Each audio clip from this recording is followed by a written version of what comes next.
Buonasera, iniziamo le interviste questa sera con Beppe Tagliapietra, il portiere del Breganze. Allora, come hai visto la partita? Intanto una vittoria, avete portato a casa 3 punti non facili, non scontati.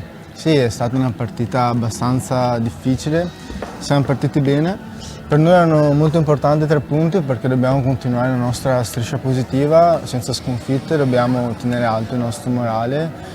Anche perché siamo un ottimo gruppo, abbiamo dimostrato, vogliamo dimostrare quello che siamo, come continuiamo a crescere giorno dopo giorno, partita dopo partita. Oggi è stata un po' una giornata particolare perché abbiamo giocato durante la settimana.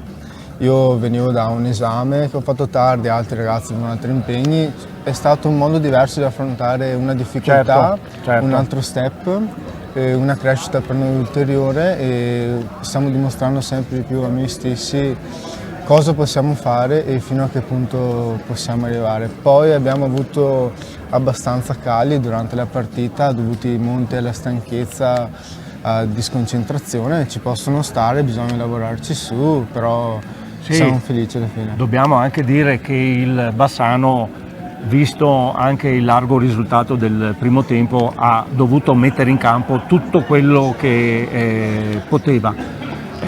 Anche le azioni difensive molto caricate, molto portate a corpo, mettono in difficoltà gli avversari, questo sì.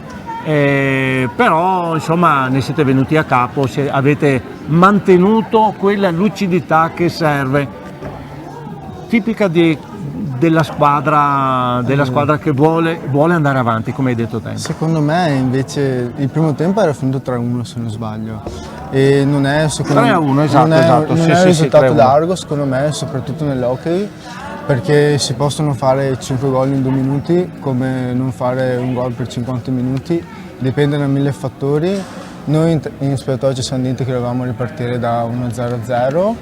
Per il livello difensivo è stata una partita molto fisica, molti contrasti, sì. E secondo me alcuni un po' violenti sono stati sanzionati giustamente e secondo me però invece in fase difensiva certe volte ci siamo addormentati su certi gol, in primis abbiamo commesso degli errori sempre dovuti un po' alla stanchezza fisica, alla stanchezza mentale e a questo ritmo comunque intenso.